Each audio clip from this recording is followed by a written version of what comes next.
everyone. Welcome to Elderly Instruments. This is what the room we call our high-end room. We're going to have a little high-end instrument roundup this morning, kind of a summit meeting. Here's Joe Konkoly, our head repairman, Pat Zelenka, one of the proud warriors of the phone room, and I'm Chris. I work with the purchasing staff. So here we have a Stahl Style 6 guitar. The makers of this guitar are actually the Larson brothers, and they made guitars under several brand names, Stahl being one of them.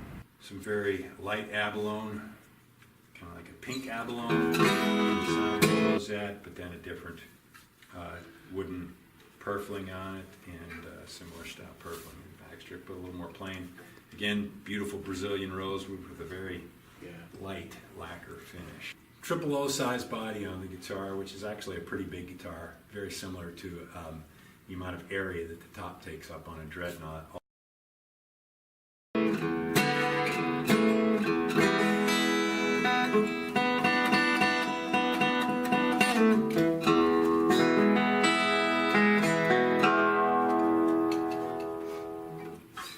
Beautiful, beautiful, beautiful.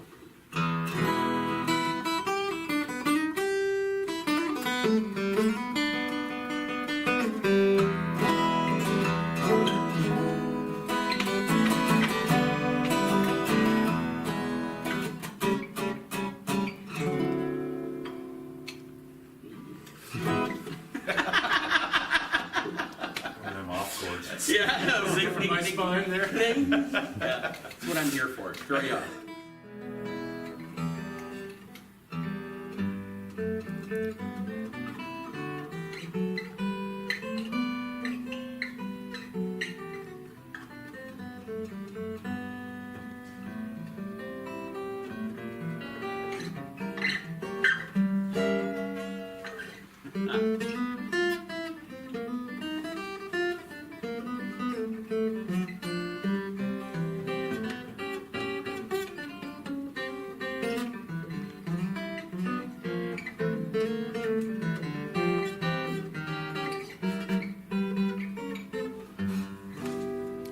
Beautiful. This is a Martin or Triple O. it's a Yeah, it's a triple triple O O 45. Triple O rather. 45. From the year 1935. Adirondack spruce top, an amazing tight-grained Adirondack spruce top with Brazilian rosewood back inside. Some amazing, beautiful Brazilian rosewood back and sides. One unique feature of this guitar is these really great tuners, which are very unique. It's a Grover open back tuner in gold, but it has these really great engraved buttons, which are, let's see, just an M for Martin engraved with some really little flowery things along the edges. You don't see those all the time on every Style 45, so usually it's just a plain button, so that's pretty unique. When was the 45 models in general introduced? Right around that time, wasn't it? I mean, Yeah, I believe so. Designed to be their very top, top of the line, the Cadillacs of their, which is still the case. Well, it's an amazing time in guitar building, all through to me, the 20s and 30s especially. There's so many new, fresh ideas, and 99.75% of which are part of our current crop of guitars we see. That those ideas stuck around, yeah.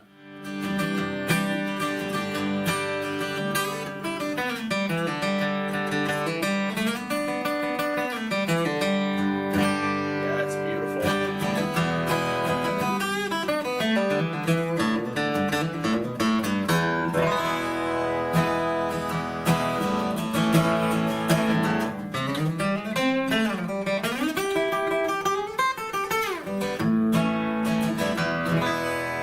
Yeah, and you can hear even in the upper range. There's still a nice sustain off of that. Just a beautiful instrument that's time traveled so well. It has some of the characteristics that I would call typical, well, maybe typical Brazilian rosewood sound. Yeah. It's got in a triple O body, the bass isn't boomy like it might be on a dreadnought, but there's a lot of it's a nice round full bass. Yet the high end has a lot of presence too, but it's a very musical singing high end. And in a triple O guitar, it's pretty balanced. You know, not as that isn't the first word you might think of. If it were a Style 18 mahogany guitar, in my mind is usually a little better balanced. That's a word that jumps out at you. Yeah, I think so. Mm-hmm. A finger style. Yep.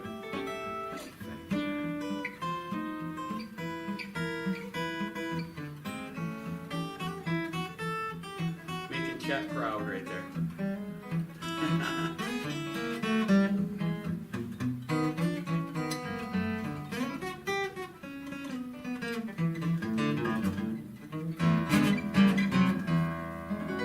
And see, to me, no dead spots at all, and it responds so well to that technique. Yeah, even this all over the fingerboard. Yeah. Yeah, these guys play with a flat pick. I'm more of a finger style player. Responds to a lighter touch, so you don't have to work too hard to pull Push. sound out of it. Yeah, it should be a relaxed experience. Yeah. Here we have a Collings mandolin in the classic F5 style. This is Bill Collings' take on that classic design, although it is a understated decoration. It has the nice ivory binding on the top and a nice sunburst top, but and sunburst all around. Still some very nice maple wood, but no binding on the back, no binding on the peg head, no binding on the. So it allows them to produce a